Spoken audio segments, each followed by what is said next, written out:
जनता को भिखारी कहने वाले भाजपा के मंत्री प्रहलाद पटेल और नयागांव सीसीआई स्क्रैप नीलामी के मुद्दे पर सांसद सुधीर गुप्ता भाजपा के जनप्रतिनिधियों के खिलाफ नीमच में भारत माता चौराहे पर कांग्रेस ने धरना देकर विरोध प्रदर्शन किया। धरना प्रदर्शन में कांग्रेस जिला अध्यक्ष अनिल चौरसिया ने कहा कि सुभाष चंद्र बोस ने नारा दिया था, तुम मुझे खून दो मैं तुम्हें आज़ादी दूंगा। वहीं भाजपा सरकार के मंत्री प्रहलाद पटेल कह रहे हैं कि तुम मुझे वोट दो मैं तुम्हें भिखारी कहूंगा।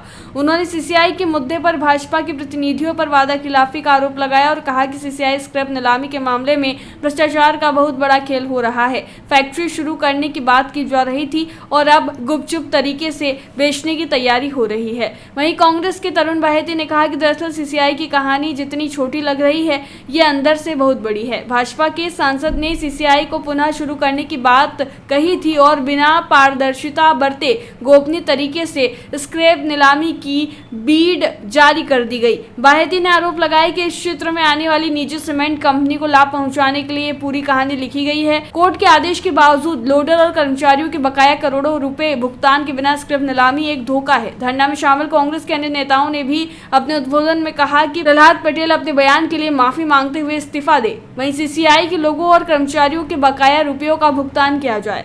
सीसीआई फैक्ट्री को लेकर कांग्रेस नेताओं ने आंदोलन करने की बात भी कही। धरना प्रदर्शन में नीमच जिले के विभिन्न क्षेत्रों से कांग्रेस के पदाधिकारी, कार्यकर्ता और सीसीआई के लोडर, कर्मचारी व उनके परिजन मौजूद रहे। को लेकर कौन आयोजक है, क्या कुछ पूरा? देखिए, आज जिला कांग्रेस कमेटी के नेतृत्व में जो दो मुद्दे हैं प्रमुख तौर से अभी चल रहे हैं उसके खिलाफ धरना रखा गया है। प्रमुख मांग हमारी एक तो जो है कि मुद्दा है जो प्रहलाद पटेल जी ने भिखारी जनता का है उसके विरोध में तो है ही, लेकिन सबसे मुख्य बात जो नीमच जिले का मुद्दा है कि सीसीआई सीमेंट फैक्ट्री को जो सुधीर गुप्ता जी सांसदों ने वादा किया था हर चुनाव में कि हम फैक्ट्री को चालू करेंगे, उस फैक्ट्री को बेच देने के विरोध में आज हमारा धरना है। और आज धरने के अंदर सीसीआई फैक्ट्री के जो मजदूर हैं, जो लोडर हैं, जो श्रमिक हैं, उनके परिवारजन भी उपस्थित हुए हैं। उनकी जो बेवा महिला है वो आई है, उनके लाखों रुपए के आदमी के बाकी हैं और उस फैक्ट्री को बेच तो उन्होंने दिया, लेकिन उनका पैसा कौन देगा, इसका सबसे बड़ी बात है कि पैसा कौन देगा। सीमेंट फैक्ट्री नीलाम कर दी उन्होंने और डिसमेंटल करने का आदेश कर दिए, लेकिन पैसा कुड़की है, सरकारी कुड़की है, उनके खिलाफ 31 लाख रुपए के आदमी के बाकी है। कोर्ट के आदेश है, ये पैसा कौन देगा, इसका बहुत बड़ा सवाल है। आज ये लोग अनाथ हो गए हैं और सबसे बड़ी बात बिगैर किसी पारदर्शिता के ये फैक्ट्री बेची गई। और हमारा आरोप है यहाँ के सांसद पे, यहाँ के नेताओं पे कि किसी बड़े गुजरात के उद्योगपति को इस फैक्ट्री की जो 3000 बीघा जमीन है वो देने के लिए इस फैक्ट्री को डिसमेंटल किया गया। बाकी फैक्ट्री चालू हो सकती थी और इस फैक्ट्री का जो खरीदने वाली कंपनी है वो भी गुजराती कंपनी है। आज किस प्रकार से विरोध किया जा रहा है? आज हम लोग धरना दे रहे हैं इसके विरोध में और हमने एक विरोध प्रदर्शन हम इस खिलाफ कर रहे हैं कि फैक्ट्री को पहले बेचने से पहले इसके लिए पहले इनका श्रमिकों को भुगतान किया जाए। साथ ही फैक्ट्री को जो डिसमेंटल करने के उन्होंने जो कोशिश करी है, भारत सरकार उपक्रम बेचने की कोशिश कर इसके विरोध में धरना है और प्रहलाद पटेल के विरोध में धरना है। आगामी क्या रूपरेखा रहेगी? आगामी हम प्रदेश के वरिष्ठ कांग्रेस कार्यकर्ता और नेताओं से चर्चा करके हम इसको आंदोलन को आगे बढ़ाएंगे। तरुण बाहेती, प्रदेश सचिव, मध्य प्रदेश कांग्रेस कमेटी। आज जिला कांग्रेस द्वारा धरना दिया जा रहा है, किस तरह का आयोजन है, क्या मांगे हैं? मध्य प्रदेश शासन के एक वरिष्ठ मंत्री प्रहलाद जी पटेल द्वारा पूरे मध्य प्रदेश की जनता को भिखारी कहा गया। उनको यह नहीं पता कि जब वो चुनाव में जाते हैं तो वो स्वयं भीख मांगते हैं कि दे दो, अल्लाह के नाम पे दे दो, राम के नाम पे दे दो, मोदी के नाम पे दे दो। है वो भिखारी नहीं, ये हमारे मध्य प्रदेश की जनता भिखारी हो गई। अरे जीतने के बाद इतना गरूर, इतना घमंड प्रहलाद पटेल जी ठीक नहीं है। ये जनता जनार्दन है, ये लोकतंत्र है, जनता उठाती है तो नीचे भी गिराती है। और मैं आज इस मंच के माध्यम से जिला कांग्रेस के जो आंदोलन हो रहा है इसके माध्यम से चाहता हूँ कि प्रहलाद पटेल जी नेतृत्व के नाते तत्काल त्याग पत्र दें। और क्या मांगे सीसीआई को लेकर आदरणीय ईरानी साहब, हमारी मांग ये है कि जो 3500 मजदूर ये काम करता था वो सब बेरोजगार हो गए हैं और आज भी 119 लोडर हमारे साथ इस मंच पे बैठे हुए हैं, मंच साझा कर रहे हैं। उन्होंने केस लगाया, हाई कोर्ट में वो जीते और यहाँ का प्रशासन वो हाई कोर्ट के निर्णय को भी स्वीकार नहीं कर रहा है और उनको जो उनकी मांगे है, उनके जो पैसे बाकी है वो नहीं दे रहा है। दूसरा, कोने दामों में भारतीय जनता पार्टी सरकार इस जमीन को, इस फैक्ट्री को, सीसीआई को नीलाम करना चाहती है। ऐसा हम नहीं होने देंगे। हम लड़ाई लड़ेंगे, लड़ाई लंबी लड़ेंगे। स्क्रैप हम स्वयं, मैं और हमारे मित्र जिला पंचायत के सदस्य भाई तरुण जी भाई हम और कांग्रेस का प्रतिनिधिमंडल पूरा, हमने जाके वहाँ सीसीआई फैक्ट्री को देखा। वहाँ स्क्रैप की नीलामी की जा रही है एक षड्यंत्र के तहत कि वहाँ से स्क्रैप को हटा दें और जो जमीन बच जाए, जो पास में एक प्लांट बन रहा है सगराना में, जो 700 करोड़ रुपए में वो लगाएगा, अंदर के अंदर जो सिंचाई की जमीन है उसको खोखला कर दें। एक मिली भगत से सारा खेल खेला जा रहा है भारतीय जनता पार्टी द्वारा। अब सीसीआई नयागांव सीमेंट फैक्ट्री की जब ये 13/5/97 को पावर घटा था, उसके बाद दो साल तक जनरेटर से फैक्ट्री को चलाया और हम लोगों ने पावर के लिए काफी प्रयास किया। दिग्विजय सिंह जी से भी मिले पावर, फैक्ट्री के पावर के लिए मेरे द्वारा किस्तों पेमेंट कराने का आदेश भी पारित करा दिया, लेकिन सीसीआई के नेता लोग, जो सांसद पार्षद, वो इस तरफ ध्यान नहीं देते हुए उन्होंने पेमेंट नहीं कराया। इस वजह से ये फैक्ट्री बंद होने का कारण मुख्य मुद्दा तो ये पावर कट की वजह से, और मैंने इंस्टॉलमेंट में पावर का पेमेंट कराने के लिए जबलपुर जाके इंस्टॉलमेंट करा दी, लेकिन ये कूटनीति के खातिर या नेता लोगों की भ्रष्टाचारी के खातिर इसका कनेक्शन नहीं पाया, तब बन रही। फिर इसको BFR IFR में मैं केस पे प्रतिनिधि हूँ और BFR IFR में मैं केस लड़ रहा हूँ।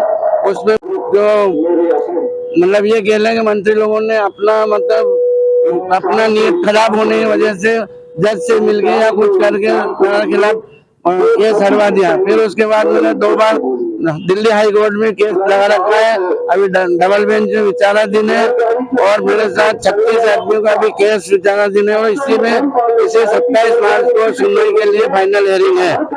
और मेरे जो साथ में जो लोडो श्रमिक पैकिंग प्लांट के है उनका इंदौर हाई कोर्ट से 5 बार मतलब फैसला हो चुका है। उनको पेमेंट करने के लिए हाई कोर्ट ने आदेश जारी कर दिए और कलेक्टर महोदय नीमच को भी आदेश दे दिया। कलेक्टर महोदय ने जावत तहसीलदार को आदेश दे दिया कि इनका पेमेंट कराया जाए। इसमें करीब लोडर श्रमिकों का करीब पेमेंट 30 करोड़ रुपए बाकी है और हम लोग जो 36 लोगों का जो भी हमने 2019 में हाई कोर्ट में हिसाब बना के पेश किया है वो करीब 36 लोगों का 11 करोड़ के आसपास बनता है। और मेरे साथ ही दिल्ली ग्राइंडिंग यूनिट जो नयागांव के ऊपर डिपेंड थी और नयागांव के साथ लगी थी, उसके 26 आदमी है, उनका 1 करोड़ 80 लाख रुपए उनका बका है और बाकी अन्य तो दूसरों का पैसों का भगवानी मालिक है।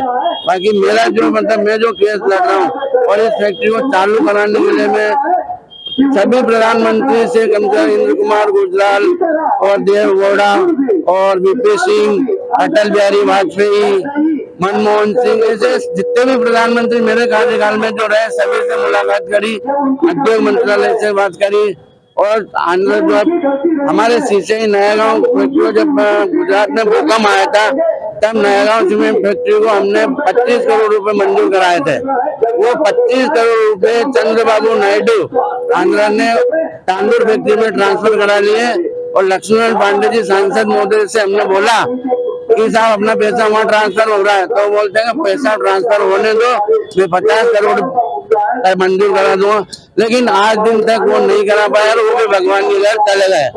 वो भी मेरा नाम निर्भयराम चौहान है साहब और आज भी मैं सीसीआई में की यूनियन का इंटर यूनियन का जनरल सेक्रेटरी हूँ। बताओ कहीं देखो साहब कितनी साल होगी, पूरा केस जीत गा, सब जीत गा, 30 साल होगी, कहीं 40 साल होगी, 40 साल होगी, मैंने बकाया पैसा नहीं दी। कितना पैसा बाकी है आप लोगों का? 30 लाख बाकी। आपके पति काम करते थे? पति काम हो, पति खत्म हो गई। हाँ, ना बकाई कर 30 साल से हम नौकरी करके यहाँ से निकले और परेशान है। अभी लड़ते लड़ते अभी तक हमारा पैसा केस भुगतान नहीं कर रहे हैं और ये फैक्ट्री को बेचने की बोल रहे हैं और हम केस जीत गए, हाई कोर्ट से भी जीत गए। यहाँ कलेक्टर साहब ने भी ऑर्डर दे दिया इनको, तहसीलदार को नया जावट, उन्होंने भी अभी हमारी कोई कार्रवाई 15 महीना हो गया और इनको मतलब भुगतान करने का ऑर्डर दिया और भुगतान नहीं कर रहे। हमारा कितना रुपया बाकी है आपका? ये जो है इसमें लिखा हुआ है हमें अनपढ़ आदमी है 30 35 लाख रुपए है। कितने लोगों का बाकी है? निवासी आदमी 89 आदमियों का बाकी है। शर्मा जी अच्छा हुआ अभी यहीं मिल गए। ये लीजिए मुंह मीठा कीजिए। अरे ईशान, ये मिठाई किस खुशी में? शर्मा जी मैंने नई कार ली है। अरे वाह, बहुत बधाई ईशान बेटा। लोन से ली होगी। क्या बात है ईशान भैया, नया घर भी बना लिया, नई गाड़ी भी ले ली, कहीं लॉटरी वॉटरी तो नहीं लगी है? हाँ भाई, कोई लॉटरी लगी है क्या? अरे नहीं नहीं, ये तो बाप जी ऐसे ब्लॉक्स का कमाल है। बाप जी ब्लॉक्स? वो कैसे? वो ऐसे क्योंकि मैंने अपना घर बनाने में लाल ईंटों की बजाय बाप जी ऐसी ब्लॉक्स का इस्तेमाल किया जो लाल ईंटों की बजाय ज्यादा मजबूत, टिकाऊ और सस्ता होता है। इसमें ना प्लास्टर और सीमेंट की जरूरत होती है, ना ही तराई करने की झंझट, और लाल ईंटों के मुकाबले एएसी ब्लॉक्स के इस्तेमाल से 5 गुना तेजी से निर्माण हो जाता है और मकान बनाने की कुल लागत में 40% तक की बचत भी हो जाती है। तो बाकी बचे हुए पैसों से मैंने नई कार ले ली, तो हुआ ना डबल फायदा। भैया काम नहीं लगा बाप जी एसी ब्लॉक। अब आप भी बनाए अपने सपनों का घर बाप जी एसी ब्लॉक्स के साथ। बाप जी एसी ब्लॉक्स, स्टील से मजबूती।